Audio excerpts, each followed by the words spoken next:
Hey, welcome again to my podcast. Welkom iedereen.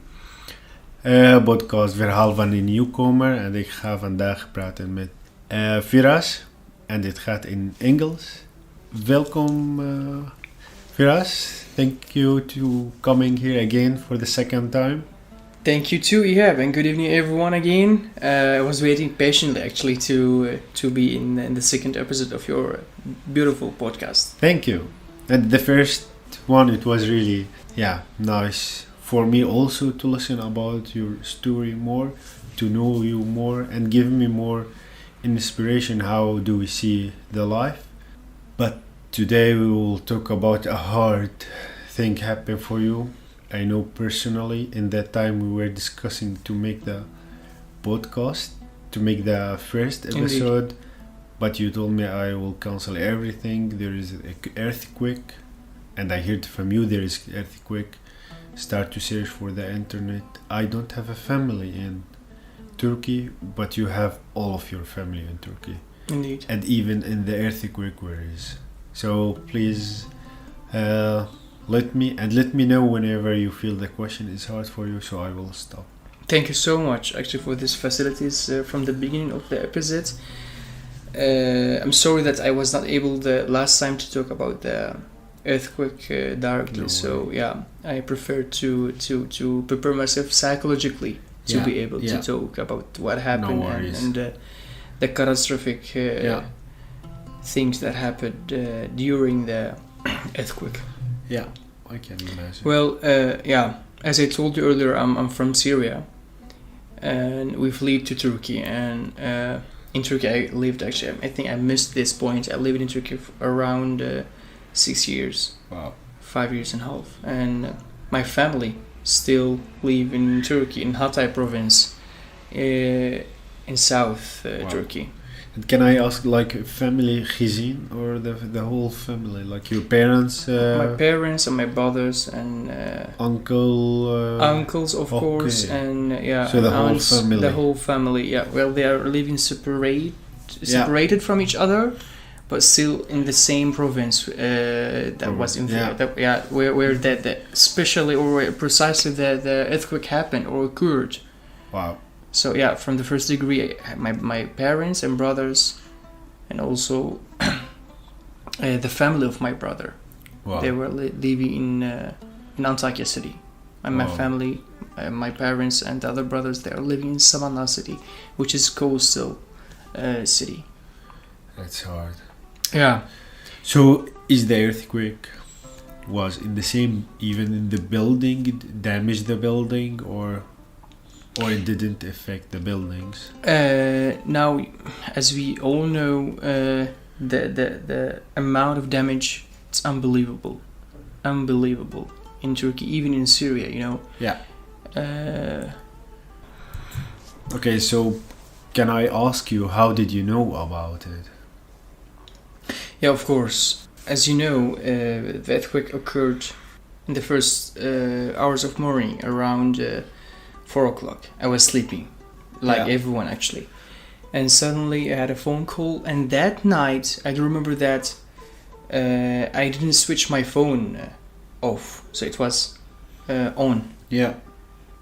I had a phone call from a friend of mine who lives in Den Haag city, Yeah. in the Hague city, and I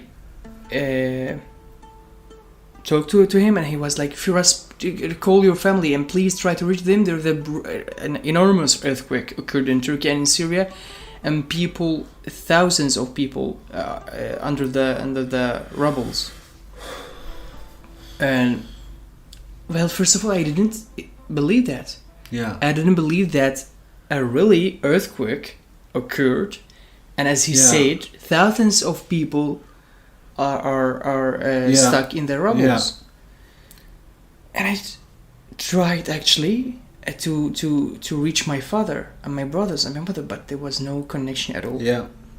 At that moment Oh. of time, I was, yes, it happened. Something happened. Because normally I know sometimes I'm talking to my brothers until morning, and they even if they sleep, they leave the internet Open. on. Yeah. Indeed. Yeah. so messages and calls can reach them. Yeah. But that night, I could not. So you felt, yes, the earthquake has happened. That's Exactly. true. Yeah. Wow. And definitely it happened. And when I could not reach them, I was like, oh my gosh, they are gone. They died. Oh. I can't even imagine. I can't even describe the first seconds of the first minutes of that night when I heard that a catastrophic earthquake happened in Syria and Turkey. Happily, after, I don't know if I have to say happily actually, because it was not, of course, it was not happy moments, but luckily at least. Yeah. After 16 or 17 minutes, my father sent me a message telling me that I'm fine, but we're not able to talk. Wow. At I least took a they breath. are alive. Alive, indeed. Yeah. Finally, I could take Yeah. relatively a breath. Yeah. They're alive. I don't know. Perhaps they are injured. They are wounded. They're broken. Bones broken. Perhaps they are. I don't know, in the rubbles. But at least they're alive. And you have a big family, so you don't know who are alive. Indeed. If Indeed. someone injured. Exactly. And my parents and 3 brothers, they are living together in Samandar city, and the family of my brother Abbas, with his wife and his 2 kids, little kids. Actually, they are living also in Antakya city. And further, I wanted also to reach my brother. I want to know if they are alive, because when I started seeing the news, I was shocked. Yeah. Literally, I was shocked. Exactly. The views, the situation, videos, the people, the destructions, unbelievable. Whenever you look around of you, true. Destruction everywhere. And so the possibility of being alive or to survive the earthquake in the areas in the 11 cities in the south part of Turkey, it was really, really small. So I wanted at the same time to reach my brother and to make sure if they are okay, but I could not. And I entered the same case again that I had with my family. I can't reach them. They are died. They died. I mean, they are gone. They are in the rubbles. Yeah. Until again my little brother. After 2 hours. He sent me a message telling me that Abbas, my brother, with his kids and wife, they are okay, but they are injured, and they were hospitalized to another city. So luckily, also your brother were good. Okay, so your brother were good, your family were good. It's a hard question, but did you call someone? But the situation was not good, even until now. Unfortunately, yes. As I told you earlier, we have also relatives. We have also cousins in Hatay province. Yeah. And my uncles, they are living in the same city that my brother live in Antakya. For the first days, we could not get any news about them. Honestly, there are 2 families living in the same area. Later on, we knew that one family of my uncle, they died in the rubbles, and the other one, actually, first of all, we thought that the 2 families, they died or they are stuck in the rubbles. But later on, we somehow got news and we got information that one of the families were hospitalized to another city, but the other one, the entire family, they passed away because of the earthquake, stuck in the rubbles. Oh my God. The whole family, even the children, the wife? 4 kids, the mother and the father. And the kids young? Yes. Can I ask about the age? Now, the old one, is 12 years old, 8 years old, 5 and 3. Oh my God. Yeah. Really young children. Yeah, really, indeed. Thousands of people, actually. I say thousands of kids. Oh my God, what a life. Like Pretty you see, hard. like there is a war in your country and you flee the country. Yes. You go to Turkey, you start a life, you establish a life, Exactly. you start to work again, and somehow Precisely, the earthquake come again, Precisely, Ihab. It's like and you stop everything, and the children, the parents, everyone die because of the earthquake. it's the nature, What a you know. crazy life. So nothing can be done against the nature, you know. No. Well, But really hard for this region. Like really unbelievable. The most 12, difficult 13 days. years of war, an earthquake, corona, financial problem, Yeah. no country want to cooperation with, all the problems in the world. I can say that we are the unlucky people in this world. Literally. We are the unluckiest people in this world. As you just mentioned, after 12 years of war, Yeah. displacement, you Yeah. know, fleeing to other countries, struggles, difficulties, Yeah. sufferances, and now an earthquake. Yeah. The ground shaked Like us. this is the reality. Although we're known for a long time that we don't like excuses, we like to take a responsibility Yes. and go forward to our dreams. Yeah. Right now you are here learning the language. You are 1 year here and you do 2 internships at the same time. Yeah. Also I'm working, although what happened in but a lot of Syrian, they would destroy their lives. Really hard. In all measures, you know, but still, you can see that life Really goes sorry on. for your uncle, for his family. Thank you so much. I mean, I'm sorry as well, Yeah. actually, because, you know, I can't, Yeah. or I could not do anything from my place. Yeah. Well, even if I'm there, Yeah. I will not be in a position Yeah. allows to me to help or support. to offer some help to people, Yeah. because, you know, even the people who are in charge to do Yeah. it, they were not able. Exactly. It's a catastrophic Yeah. situation Yeah. there was. And about supporting, we see a lot of Dutch people donate support Turkey or Syria, Yes. which was great. Yes. You had really difficult time. Did an Dutch or a Syrian or a person who you really feel you want to thank him or her from, maybe this episode, this podcast, to this person really support you in this time? Frankly, Ihab, I can say that the only thing that lifted me up and hold me in that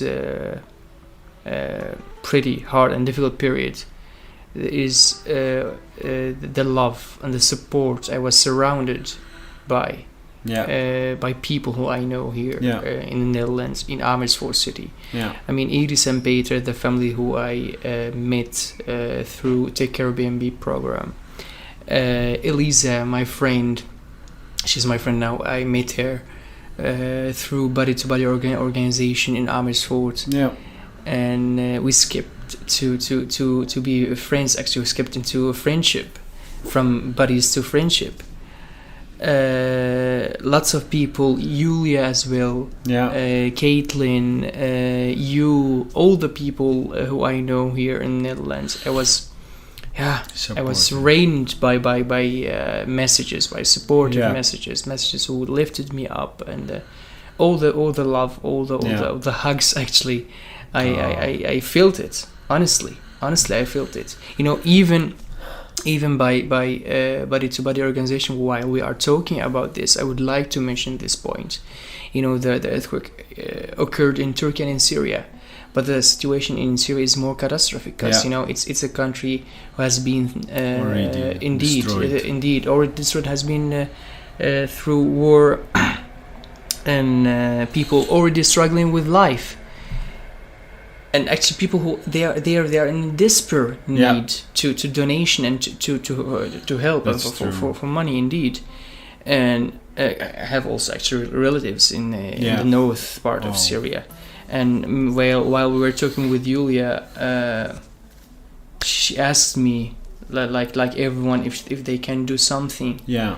And I just mentioned that we might shed the lights on the donations in special ones or in specific areas that they are in desperate need actually for help. And they did. In the name of Body to Body organization, they prepared a message.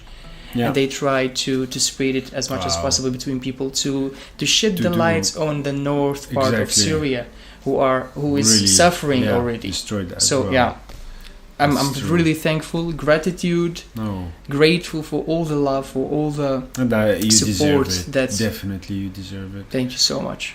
And that let me think again, because you mentioned a lot of Dutch people. Yes. Although you are Syrian, and maybe the first thing a person come to the mind that if you are Syrian, that only Syrian people will support you. But that when you start to mention, you mentioned a lot of Dutch names.